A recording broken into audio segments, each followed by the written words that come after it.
Bende Mataram. Audiobook, novel silat. Cerita, Hapraktikto. Bab 63. Nuraini terperanjat mendengar ujar Sanjaya. Ya, tanpa disadari sendiri dia mulai bertaruh pula. Inilah suatu kekalahan. Tetapi hatinya terhibur mendengar rencana hidup Sanjaya di kemudian hari. Sebagai seorang gadis yang sedang dimabukkan kasih, kata-kata demikian benar-benar seperti mimpi kejatuhan bulan. Itukah kehendakmu hendak berbicara dengan Kak Sangaji? Ia mencari keyakinan lagi. Ya. Aku akan berusaha sekuat mungkin untuk membujuknya agar sudi mengunjungi ibuku. Syukur dia mau terus berdiam bersamaku. Tentu saja bantuanmu sangat kupinta. Nuraini dia menimbang-nimbang. Lama dia berdiam diri. Dan sementara itu, mereka telah sampai di pesanggerahan. Segera Sanjaya membawanya masuk ke dalam rumah. Seperti tadi, mereka duduk berhadap-hadapan bahkan agak berdekatan. Apakah dia berada di dekat rumah kita ini? Sanjaya menegas yang dimaksudkan dia adalah Sangaji, karena ia enggan memanggil nama itu. Sebentar lagi matahari terbit. Kuantarkan nanti ke pondoknya, kata Nuraini. Sanjaya merasa tak dapat memaksa lagi. Pikirnya, apakah dia mencurigai aku? Baiklah kusuruhnya seluruh tentara berkuda berangkat terlebih dahulu. Dengan kepergian mereka dia pasti mempercayai aku. Memperoleh pikiran demikian, segera ia memberi perintah kepada seorang penjaga membangunkan pemimpin pasukan. Apabila sudah menghadap, ia memerintahkan agar tentara berkuda semua berangkat pulang ke Bumi Gede. Setelah itu, ia memanggil Yuyu Rumpung, Manyar Sewu, Cocak Hijau, Sawung Rana dan Abdur Rasim. Mereka semua diberi perintah untuk berangkat pulang dengan mengedipkan mata. Antarkan paman-paman ini sampai ke persimpangan jalan. Kemudian paman menunggu kedatanganku, katanya kepada Abdur Rasim.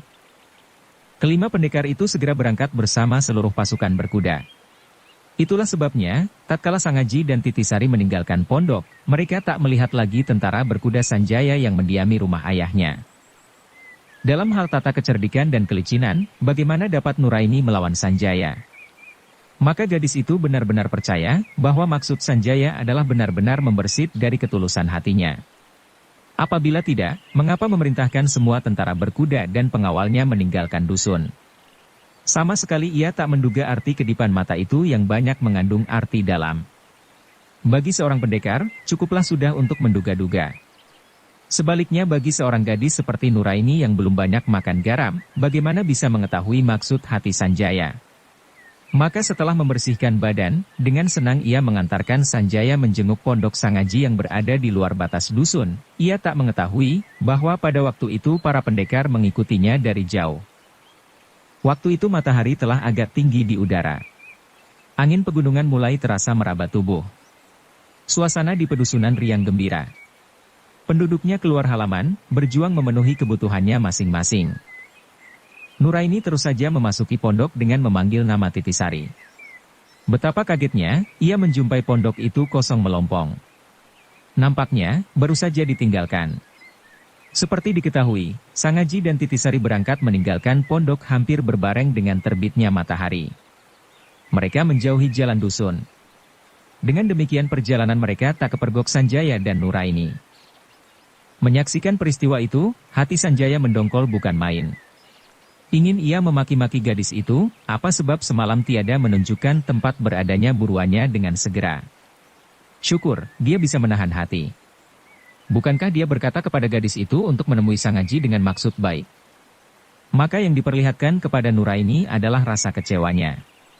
Sambil memeriksa ruang pondok itu, ia berkata dengan mendongkol, mengapa dia pergi? Nuraini tak lekas menjawab. Ia heran juga, mengapa Sangaji dan Titisari tiba-tiba meninggalkan pondok. Sibuklah dia menebak-nebak. Tak disadari, terloncatlah perkataannya, barangkali gurunya yang mengajak pergi. Gurunya? Sanjaya terkejut. Siapa? Nuraini membungkam. Sadarlah dia, bahwa untuk yang kedua kalinya dia kelepasan berbicara. Maka ia keluar pintu dan berdiri tegak di depan pondok dengan berenung-renung. Adik, mendadak Sanjaya memanggilnya dengan mengadik. Apakah aku tak dapat menyembuhkan sakit ibuku? Nuraini berputar dengan pandang terharu. Menyahut, mengapa? Bagaimana aku bisa bertemu dengan dia? Nuraini mengerenyitkan dahi. Berkata, kutaksir, belum lama dia meninggalkan pondok ini. Sekiranya engkau kejar, pasti akan bertemu. Sebenarnya Sanjaya tahu bahwa Sangaji belum lama meninggalkan pondok. Tampak kaki dan pembaringan jelas menyatakan bahwa semalam masih dibuat berbaring seseorang. Hanya saja ia mempunyai rencana sendiri. Maka berpura-puralah dia dungu terhadap Nuraini. Bertanya minta pertimbangan. Ya, memang begitu. Tetapi kemana dia pergi, inilah soalnya yang sulit. Guruku memiliki ketajaman indera melebihi orang. Siapa? Apakah Ki Hajar Karangpandan? Sanjaya menggelengkan kepala. Apakah yang muncul dahulu di alun-alun Pekalongan? Mendadak Nuraini teringat. Sanjaya mengangguk. Dahinya berkeringat. Dia lagi berpikir keras dengan menahan kedongkolan hatinya. Pikirnya, anak tolol itu didampingi gurunya. Para pendekar sudah terlanjur meninggalkan dusun. Karena itu aku harus memanggil guru. Dengan guruku seorang, semuanya akan beres. Setelah berpikir demikian dia berkata memutuskan. Begini saja. Apa kau sudi menolongku? Demi kebaikanmu, mengapa tidak? Nuraini percaya bahwa Sanjaya benar-benar bermaksud baik terhadap Sangaji. Guruku mempunyai adat yang aneh. Dia selalu berlatih pada saat luang. Kini dia berada di sekitar Secang. Pergilah engkau mencari padanya untuk menyampaikan wartaku. Sanjaya kemudian menjelaskan di mana letak Secang. Ia mengeluarkan sebuah benda berbentuk tengkorak manusia. Setelah diangsurkan, berkatalah dia mengesankan, carilah sebuah simpang jalan yang mengarah ke sebuah gundukan. Di atas gundukan itu, engkau akan menemukan tumpukan batu. Itulah tanda bahwa guruku berada di sana. Taruhlah benda itu di atasnya dan coretkan tanda mata angin di mana aku kini berada. Setelah itu cepat-cepatlah pergi, sebelum guruku muncul. Kemudian ia mengalungkan sapu tangan hitam bersulam seekor kuda. Pakailah, katanya, lagi. Mungkin ada gunanya. Nuraini segera berangkat mengikuti pertunjuk itu. Ia mengarah ke timur laut. Menjelang petang hari, sampailah dia di kota Magelang. Magelang adalah kota kompeni Belanda pada masa itu. Tangsinya berada dekat Bukit Tidar. Gardu pengintainya merupakan menara suar yang mempunyai penglihatan luas di seluruh penjuru. Kotanya ramai dan penuh rumah makan Tionghoa. Pasaran terbuka terdapat di mana-mana. Penduduknya hilir mudik tiada kunjung sepi, meskipun masih kalah dengan kota Yogyakarta atau Surakarta. Nuraini tidak memperhatikan semua itu. Sesudah makan, cepat ia menuju ke utara. Di batas kota Praja, ia berhenti sebentar mengintip penjagaan. Memang pada dewasa itu, ada penjaga pintu bergiliran. Seseorang tak dapat dengan mudah keluar masuk kota sesuka hatinya. Setelah malam hari tiba, cepat Nuraini melintasi batas kota dan sebentar saja sampailah dia di pinggiran. Seberang menyeberang jalan berdiri petak-petak hutan dan sawah. Jalan yang dirambahnya agak lumayan keadaannya apabila dibandingkan dengan jalan pedusunan. Kira-kira bulan hampir tersembul di udara, dia telah tiba di Secang. Di sana ia melihat persimpangan jalan menuju Temanggung. Apakah simpang jalan inikah yang dikehendaki Sanjaya? Pikirnya. Sebentar ia menimbang-nimbang, kemudian segera membelok ke barat. Ia segera melihat sebuah gundukan tanah yang berada agak jauh dari jalan raya. Maka tanpa ragu-ragu lagi, ia terus mendekati. 2 jam lamanya, ia mencari tumpukan batu. Masih saja dia belum menemukan, sehingga hampir putus asa. Pikirnya, biarlah aku mencari penginapan dahulu. Besok pagi, aku mencarinya lagi. Tak jauh dari tempat itu, nampaklah sebuah gubuk reot. Dengan kegirangannya larilah dia menghampiri. Mendadak saja, kakinya terantuk sebuah tumpukan batu. Ia kaget sampai mundur. Sebab tatkala diamat-amati, ternyata bukanlah bongkahan batu semata. Tetapi bercampur pula dengan beberapa kerat tulang-tulang manusia dan binatang. Ih, hatinya tergetar. Ia hendak memutar tubuh untuk kabur. Hatinya ngeri luar biasa. Maklumlah, kala itu dia berada di atas gundukan tanah yang tinggi. Sekelilingnya remang. Keadaannya lengang dan senyap. Hanya terdengar sekali-sekali angin mendesir menghembus daun. Untunglah, dia bukan pula seorang gadis lemah hati. Dalam kengeriannya, masih bisa dia menenangkan diri. Sesaat kemudian terpikirlah bahwa tiada perlunya takut. Oleh pikiran itu, dengan memaksa diri ia bersenyum dan lantas saja menaruhkan benda Sanjaya di atas tumpukan batu. Tak kukira bahwa gurunya mempunyai adat yang aneh. Mestinya seorang yang luar biasa. Pantas, guru-guru Kasangaji menyebutnya sebagai iblis. Apakah benar-benar dia iblis? Pikirnya. Dan kembali bulu kuduknya menggelidik. Memang dia mengenal Guru Sanjaya dengan selintasan saja, tatkala di Pekalongan. Waktu itu dia lagi bersimpuh sedih menghadapi mayat Wayan Swage. Dengan demikian, tak begitu memperhatikan. Ia pun tak mengetahui bahwa Guru Sanjaya mempunyai kebiasaan menghisap darah seorang gadis. Apabila hal itu sudah diketahui, belum tentu dia sudi melakukan perintah Sanjaya. Bukankah hal itu samalah halnya dengan mencari mati sendiri? Sebentar ia bermenung-menung di dekat tumpukan batu. Mendadak teringatlah dia kepada pesan Sanjaya, agar meninggalkan tempat itu dengan segera. Percaya bahwa pesan Sanjaya pasti ada maksudnya, maka cepat-cepat ia menuruni gundukan tanah itu. Sebentar saja lenyaplah dia di kegelapan malam. Dengan demikianlah, ia membatalkan maksudnya hendak menginap di gubuk reot. Inilah nasibnya yang baik. Sesungguhnya seseorang yang belum sampai pada batas perjalanan hidupnya, seperti diselimuti dewa. Seumpama dia menginap di gubuk itu, belum tentu esok hari bisa melihat matahari lagi seperti kemarin. Malam itu dia terus berjalan pulang ke dusun Karangtinalang. Menjelang fajar sampai dia di halaman rumah. Ia berharap bisa bertemu dengan Sanjaya. Ternyata pemuda itu meninggalkan dusun dengan tiada kabarnya. Sebentar dia terlongong-longong karena heran mensiasati perangai kekasihnya. Tapi karena lelah, akhirnya dia tertidur tak setahunya sendiri.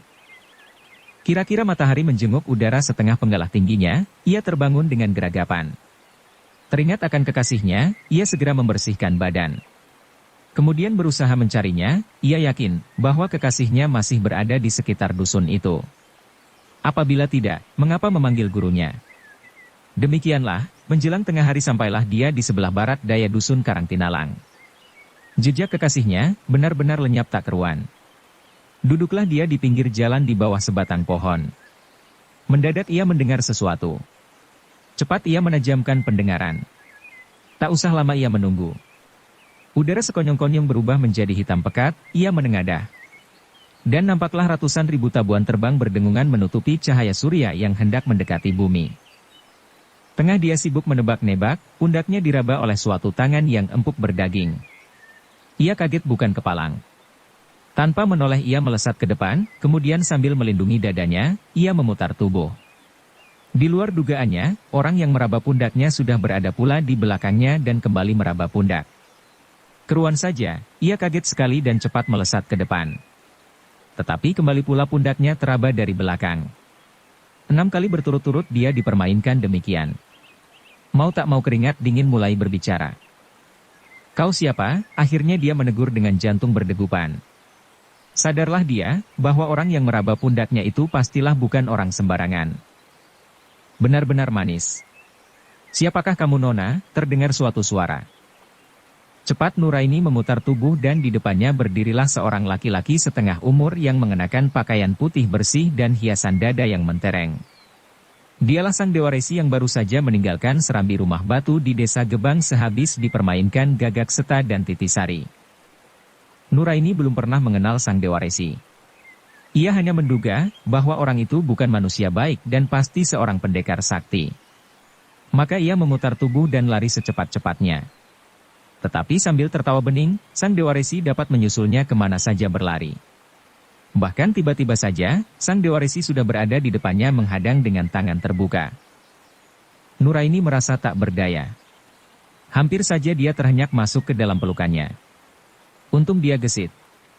Cepat ia menjejak tanah dan melesat ke samping.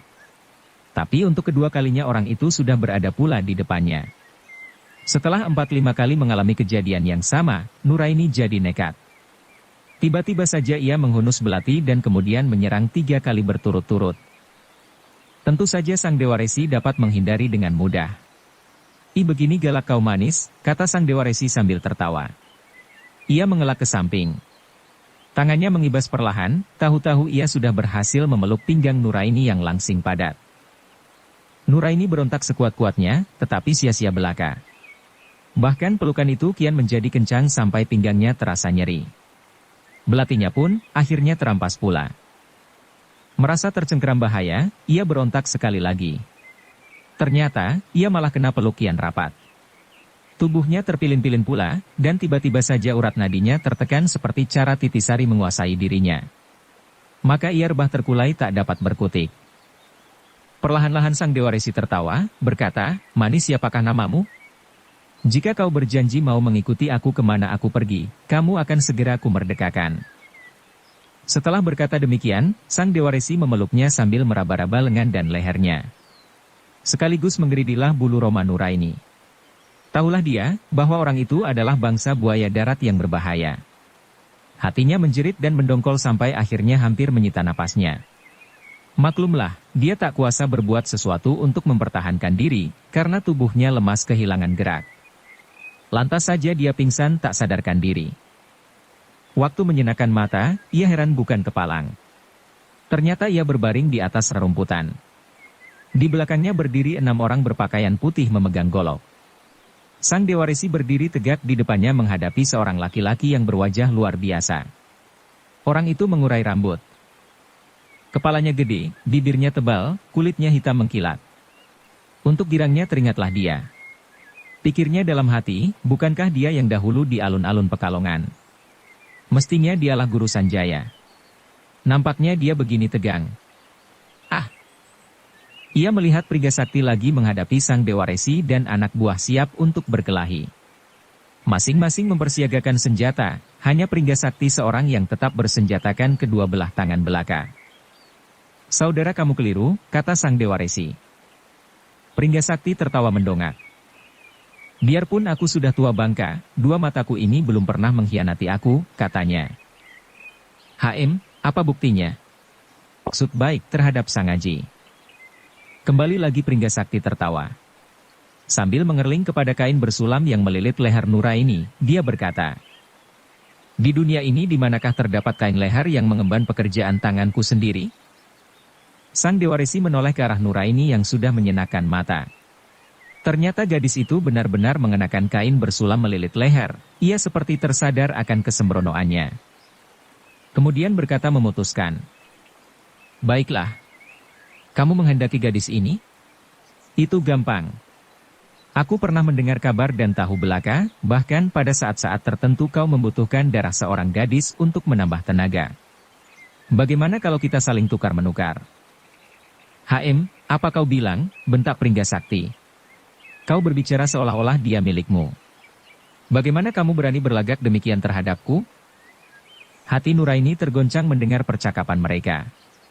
Teringat akan pesan Sanjaya, bahwa ia harus cepat-cepat meninggalkan di mana gurunya berada, tahulah kini apa maksudnya. Apakah benar apa yang dikatakan laki-laki berbaju putih ini, pikirnya. Mendengar Guru Sanjaya tiada membantah, bulu kuduknya lantas saja berdiri tegak. Inilah namanya, keluar dari seorang singa tercebur ke mulut buaya. Peristiwa selanjutnya terjadi dengan cepat. Mendadak saja sang Dewa Resi telah melancarkan suatu serangan maut. Rupanya dia memilih turun tangan dahulu daripada menunggu serangan lawan. Maka dengan menyabetkan pedang tipisnya, dia bersuit memberi aba-aba kepada hamba-hambanya. Hampir berbareng dengan itu, ratusan ribu tabuan yang berterbangan di udara meniup berbareng laksana seekor naga. Pringgasakti mendongak ke udara, ia terkejut melihat ratusan ribu tabuan berdengungan menyerang dari udara. Cepat ia melompat mundur beberapa langkah. Tabuan kelingking binatang piaraan sang Dewa Resi, bukanlah jenis tabuan lumrah. Binatang itu mempunyai sengat berbahaya dan diborehi racun pula.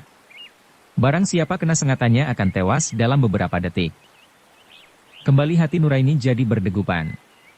Ia melihat Guru Sanjaya berubah parasnya, suatu tanda bahwa dia takut juga menghadapi serangan binatang berbisa itu. Meskipun terhadap mereka berdua tiada pilihannya, tetapi di luar kesadarannya sendiri ia mengharapkan Guru Sanjaya menang dalam pertarungan itu. Inilah suatu gejala, betapa hatinya telah terenggut penuh oleh Sanjaya. Sampai-sampai seluruh kepentingannya sendiri diperuntukkan belaka untuk kekasihnya yang mengharapkan kedatangan gurunya yang berbahaya. Hanya beberapa detik, Pringgasakti berdiri tegak kehilangan akal. Mendadak saja ia melolos ikat pinggangnya yang terbuat sebesar telunjuk. Tak kala dikibaskan mendadak saja berubah menjadi cemeti yang panjang dan terus saja diputar berdengungan di udara. Ih, kata sang Dewa Resi. Pikirnya, bukankah ini cemeti pamuk pusaka sakti Adipati Surengpati? Bagaimana iblis itu bisa memiliki? Apakah di samping kitab pusaka sakti ia mencuri pula cemeti keramat itu? Memang cemeti yang dikibaskan di udara itu adalah cemeti pamuk milik Adipati Surengpati yang disegani orang-orang sakti pada zaman itu. Cemeti pamuk memiliki kesaktian luar biasa. Sekali dikibaskan ke udara, terdengunglah dia. Seperti baling-baling raksasa, cemeti tersebut dapat mengumpulkan angin bergulungan. Kemudian dilontarkan merupakan suatu tenaga dorong yang dahsyat. Itulah sebabnya pula, maka tentara udara sang Dewa Resi kena disibakan dan banyak yang rontok di tanah. Hai, iblis Pringgasakti, seru sang Dewa Resi, setelah beberapa saat terhenyak. Dengarkan. Sama sekali aku tidak menghendaki nyawamu. Berikan kitab pusaka Karimun Jawa kepadaku dan kamu akan kubebaskan dan kuhadiahi pula gadis molek ini. Pringgasakti tidak mengacuhkan. Ia terus memutar cemetinya kian lama kian keras. Baik, kau boleh memutar cemetimu 1 hari 1 malam. 2 hari, 3 hari, 5 hari, ya 10 hari. Apa kau sanggup? Aku ingin melihat kesanggupanmu. Pringgasakti tetap tak menyahut. Ia seperti tak mendengarkan, namun hatinya sebenarnya mulai gelisah. Dengan bertekun ia mulai pula mencari kesempatan untuk meloloskan diri dari libatan ratusan ribu binatang berbisa yang menyerang terus-menerus tak mengenal berhenti. Ia sadar pula, bahwa sekali kena sengat nyawanya takkan tertolong. Sekiranya sang Dewa Resi memberi obat pemusnah baginya, kesannya sangat hina. Menyaksikan kebandelan Pringgasakti, sang Dewa Resi kemudian duduk di atas tanah sambil menyarungkan pedang pusakanya. Kemudian ia mengeluarkan sepotong paha ayam seraya berkata nyaring. Pringgasakti, pikirlah semasak-masaknya sebelum nyawamu terenggut oleh ribuan tetabuanku. Kitab pusaka Karimun Jawa, bukankah kau peroleh dari mencuri? Selama kau minggat dari Karimun Jawa, pastilah kamu sudah berhasil meyakinkan isinya. Apa perlu kau peluki kitab itu? Sebuah kitab adalah benda mati. Nyawamu jauh lebih berharga daripada benda mati. Sebaliknya, apabila kau serahkan kitab tersebut, kau akan bertambah dengan seorang sahabat yang senantiasa bersiaga memberi pertolongan. Bukankah suatu usul yang bagus? Kalau begitu, nah bubarkanlah barisan tabuanmu, sahut Pringgasakti. Sang Dewa Resi tertawa berkakakan. Serahkan kitab pusakamu dahulu. Kitab pusaka Adipati Surengpati yang dicuri Pringgasakti bernama Witaradya. Kitab Witaradya sebenarnya adalah kitab penuntun mencapai kemuksuan tak beda dengan Sutra-Sutra Weda. Hanya saja, di dalam kitab Witaradya tersembunyi mantra rahasia Sarwa Sakti yang berjumlah 1500 gurindam, sekaligus akan menjadi tokoh sakti setengah dewa. Itulah sebabnya, maka kitab itu bernama Witaradya. Artinya, setengah dewa. Pringgasakti telah berhasil mencuri kitab Witaradya, tetapi hanya 1/4 bagian. Meskipun hanya 1/4 bagian, kesaktiannya bertambah. Terbukti dalam usia setinggi itu, masih saja tubuhnya gagah perkasa tak kurang suatu apapun juga. Itulah sebabnya, ia memandang kitab Witaradya, bagian jiwanya sendiri. Karena itu, betapa dia sudi menyerahkan kitab tersebut dengan gampang. Maka pikirnya di dalam hati, kalau terpaksa, biarlah kuserahkan. Tetapi begitu tangannya meraba kulit kitab, aku akan meremas semua halamannya agar hancur bersama melesatnya nyawaku. Memperoleh putusan demikian, hatinya tenang. Sebaliknya Nuraini yang menyaksikan keripuhannya menghadapi barisan tabuan, menjadi gelisah luar biasa. Tak sampai hati ia menyaksikan guru kekasihnya runtuh di hadapannya. Maka diam-diam berdoa kian gemuruh dalam hatinya. Dalam pada itu barisan tabuan sang Dewa Resi makin lama makin pepat dan berbahaya. Mau tak mau Pringgasakti jadi kebingungan. HM. Tak kukira, akhirnya aku mati demikian hina, keluhnya dalam hati. Lantas saja berteriak keras. Baiklah. Aku menyerah kalah. Ambillah buku ini. Sambil berteriak demikian, tangan kanannya merogoh saku. Sang Dewa Resi mengamat-amati. Sang Dewa Resi sesungguhnya seorang tokoh yang cukup cerdik, licin dan berpengalaman. Sebagai seorang yang berpengalaman, tak gampang-gampang ia menaruh kepercayaan terhadap seseorang. Sebaliknya, Pringgasakti bukan seorang tokoh murahan. Dia pun seorang yang kenyang makan garam. Maka begitu mendengar seruan sang Dewa Resi, cepat ia menarik tangan kanannya yang merogoh saku, sambil berteriak nyaring. "Terimalah!" Sebuah benda logam berkedip di udara dan sang Dewa Resi lantas saja roboh. Nuraini mendengar suara bersuling dan melihat pula berkedipnya suatu benda. Seketika itu juga, tahulah dia bahwa Pringgasakti telah melepaskan senjata rahasianya yang beracun. 4 orang pengikut sang Dewa Resi roboh pula berturut-turut tanpa berkutik. "Iblis!" maki sang Dewa Resi seraya bergulingan. Ternyata oleh kesehatannya, ia dapat mengelakkan sambaran senjata rahasia Pringgasakti. Karena terperanjat, cepat ia bergulingan di atas tanah.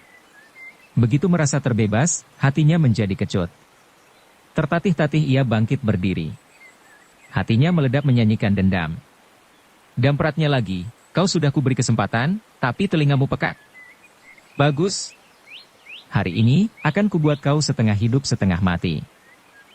Pringgasakti heran menyaksikan sang Dewa Resi dapat membebaskan diri dari sambaran senjata rahasianya. Biasanya orang tak berdaya, karena sama sekali tak menduga. Maka diam-diam ia memuji kesehatan lawan. Dan begitu mendengar ancamannya, mau tak mau hatinya jadi cemas. Tak lama kemudian, sang Dewa Resi lantas bersiul panjang memberi aba-aba kepada tentara tahuannya. Seketika itu juga, udara seperti pepat terpenuhi ribuan ekor tabuan yang terus saja turun menyambar dengan cepat dan berbondong-bondong. Pringgasakti kaget luar biasa. Gugup ia memutar cemeti pamuknya. Puluhan dan bahkan ratusan ekor tabuan runtuh di atas tanah. Tetapi tentara udara sang Dewa Resi berjumlah ribuan, puluhan ribu ya malahan ratusan ribu ekor. 1 jam lamanya Pringgasakti berjuang mengatasi maut yang dapat menyerang pada saat-saat tertentu. Ratusan bahkan ribuan ekor tabuan telah dapat diruntuhkan. Namun tentara tabuan sang Dewa Resi nampak seperti tiada habisnya. Berkelompok-kelompok mereka terus menyerang tanpa berhenti, dan sekali kena sengatnya pastilah nyawa Pringgasakti takkan tertolong lagi. Sang Dewa Resi sendiri, hatinya tegang luar biasa. Ia menyaksikan kegagahan Pringgasakti. Ia menyaksikan bagaimana tentara tahuannya kena diruntuhkan ribuan ekor. Tetapi, sama sekali ia tak dapat bertindak untuk mendesak lawan. Cemeti pamuk yang diputar tiada henti merupakan rintangan lingkaran bahaya. Karena itu, terpaksalah dia menunggu dengan mempersiapkan senjata rahasianya pula yang terbuat dari ramuan bisa ular, bisa kala dan buah ingas. Barang siapa kena bidikannya akan mati terjengkang dengan darah hitam menghijau. Jangan mencoba bermimpi hendak menghancurkan kitab. Sekali kulihat tanganmu hendak menghancurkan, terpaksa aku menghujani dengan senjata beracunku. Masa kau terserang dari atas dan bawah, akan mampu mengelak dalam waktu 1 jam? Pringgasakti berlagak tak menghiraukan, tetapi hatinya cemas. Maklumlah, apa yang dikatakan sang Dewa Resi sedikit pun tidak salah. Tenaga saktinya memang luar biasa kuat. Tetapi apabila dipaksa bertahan terus-menerus tiada henti, bagaimanapun juga takkan sanggup. Memperoleh pikiran demikian, wajahnya berubah pucat. Cepat ia meraba saku celananya. Mendadak ia melihat, sang Dewa Resi mulai mengancamkan senjata rahasianya. Sebenarnya tiada perlu dia takut menghadapi senjata rahasia sang Dewa Resi dalam keadaan biasa. Tapi kali ini keadaannya begini mendesak dan terjepit. Tentara tabuan kian lama kian terasa menjadi galak. Mereka bahkan berani menghampiri dan terbang berlingkaran berlapis-lapis. Bersambung ke bab 64. Dukung kami dengan subscribe, follow, like, komen dan share. Terima kasih.